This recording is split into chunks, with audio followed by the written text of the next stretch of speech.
The only people who don't want to disclose the truth are people with something to hide. When we looked at that birth certificate, and of course, that the drumbeat had gotten so loud, and what's bizarre is how it gets there. He has a private attorney do a night flight, and they bring a PDF file. They don't bring the document. In other words, they don't bring a credential. They bring, and on this credential, on this PDF file, which has been layered, it's provable to be layered, they say father's race, and they put on his as race African. Now, the best of my knowledge, and you're the expert, can you find any other birth certificates in Hawaii? Because African is not a race. Can you ever been across another birth certificate for anyone that claims the race of the dad or mother is African?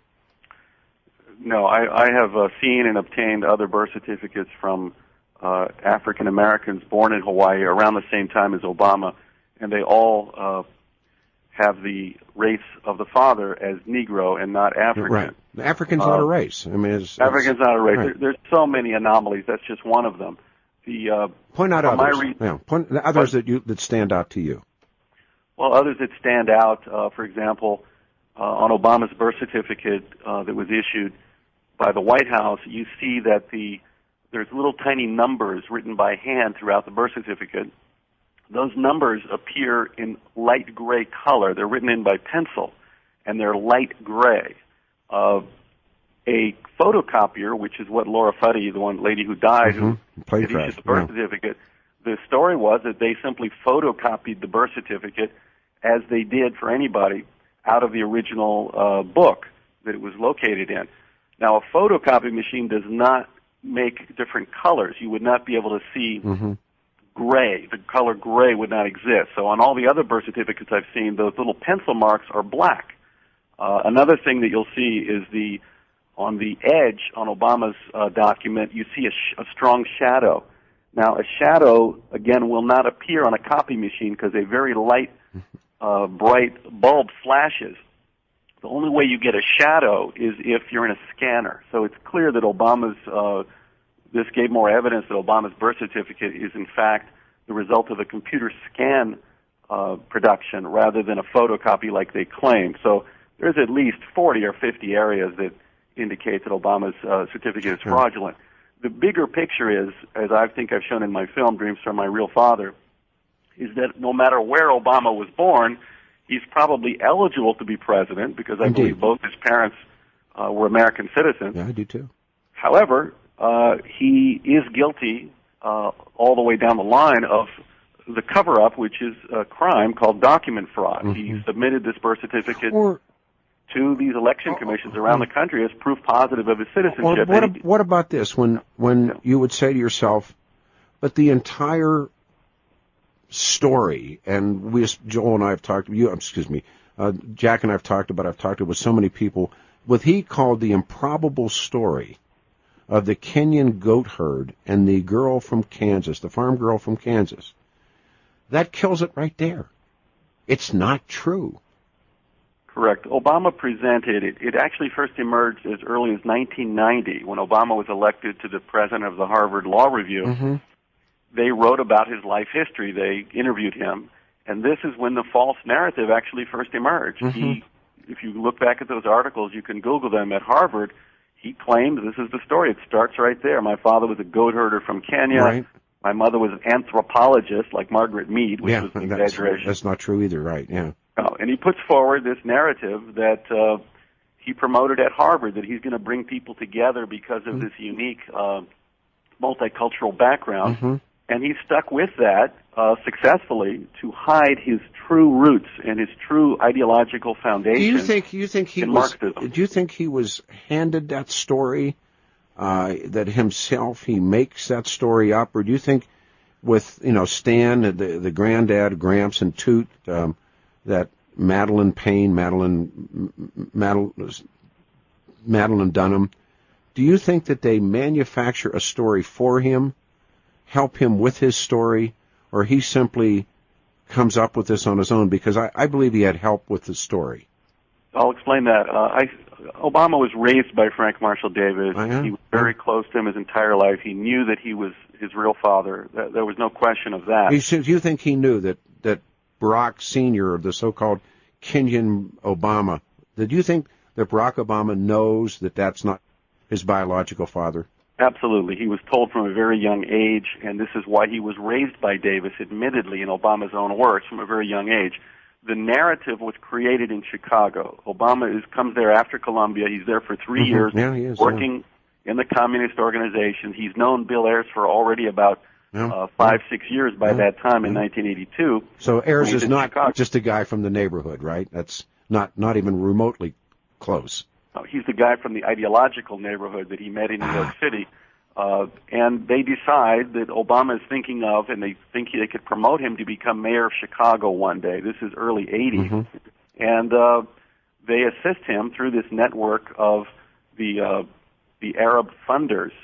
We've written about that, how Obama's Harvard law career was funded by the Libyans and the Saudis. No, I know. And you know what makes that interesting is the ensconcing, if you would, of the $125,000 advance from Simon & Schuster that Jack's now talking about, and they never gave it back, and the Obama said we had to pay, or Barack Obama said we had to pay student loans, but I understood he was a scholarship kid. Well, Obama's been making that case even as early as last year. Him and Michelle say, I just paid back my student loans when I became a senator. But there's no evidence of that. It's a way to try to identify with people and hide the fact that Louis Farrakhan was going to Libya in the early 80s raising money from Gaddafi for black students and minority students, and Reverend Wright would go with him. He was part of it. So I believe that there's enough evidence to show that Obama got in on those scholarships, and in preparing to go for Harvard, this is when the false narrative was created by Obama with help from Bill Ayers and this close-knit gang. When you go to Harvard, don't say you're the son of Frank Marshall Davis and you're a red diaper baby. Just say that you're, the goat herd. You're the goat herder, and you're going to bring people together, and maybe you'll go somewhere. Hang on a second, a hard break. Like I said, he'll take calls. We have some callers on the line. Joel Gilbert. This guy's fascinating again, our guest is Joel Gilbert. We have phone lines ready. I'm going to, worst case, would you bring up line 1, please, for me? I don't want to screw this up. Bring up Dan. Dan, you're on the radio show. Good morning. Yeah, thanks, Peter. I have to disagree with Joel Gilbert. I think that all those CDs he sent to Ohio in this last election basically destroyed Romney's chances, because there's no evidence that Frank Marshall Davis is Obama's father. I don't look like anything like my parents. I do. I don't look anything like him. And even you, Peter, you've never said that Frank Marshall. Yeah, if you're going to go after the president, you have to go after him with facts. All right, hang on a second. Okay, I'd be happy to answer that one. All right, go ahead. What we do in the film, if you've seen the film, which I suspect you have not, I would urge you to look at it. First, we look at Obama's story, which is my father was a goat herder from Kenya. My daddy left me when I was 2 years old. And we completely debunk that with all the evidence that shows that his mother went to Seattle when he was only 2 weeks old, and that he never met the Kenyan, and that the mother probably never met the Kenyan. We show all the documentary evidence. After debunking Obama's story completely, we then look at, what could be true. We see that Obama was raised by Davis, that he admits that he had a lifelong relationship with him. We look at the fact that Obama's photos look exactly like Davis and nothing like the Kenyan. And then I've talked to neighbors of Davis, friends, relatives, and absent DNA, which a lot of people are convicted for murder in this country still to this day based on a mountain of circumstantial evidence. And we think that in the film we show a mountain of circumstantial evidence that Obama's book, Dreams from My Father, was a fraud and a conspiracy theory, which has no evidence to back it up. And my film, Dreams from My Real Father, is the story of Obama's life, which has all the evidence and everything that puts together the true story. As far as sending DVDs out to Ohio, this was the chance that anyone had, because the media was not telling the truth about Obama's background, that he was trained ideologically by a committed Marxist and a Soviet agent, and he was a child of this ideology, much like Bill Ayers and these other red diaper babies from the 60s. So this was the chance that people had to know the truth. And we've had thousands of emails and people saying, thank you, we learned something. And But you're just like Dan Rather, okay, based on evidence that just isn't there. Okay, I don't look like my parents. You're basing this whole thing on he doesn't look like his parents. No, I don't look not. like my parents. But I do. Okay? But I don't look like my parents. Hang on, Dan. And I believe Moranis when he says that Obama lied 39 times. I know you're very passionate, and the Organizing for Action meeting, I'm sure that they've helped you with this narrative. Actually, I listen to Peter all the time. I believe that Obama lied in his book 39 times. I believe what Moranis says that Obama lied 39 times. I urge you to watch the film. Let me jump in. Let me jump in the middle. Let me ask Dan to caller. Dan, do you believe that he was 2.5 years of age when his father went to Harvard? No, I believe that Obama. Okay, I believe that his mother left this abusive man, Obama, when he was 2 weeks old. Whoa, now you're talking about. Hang on just a second. I believe that wait a minute, Dan. Wait when he was 2 weeks old. Wait a minute. All right. How do you come to a conclusion that Barack Sr. was abusive?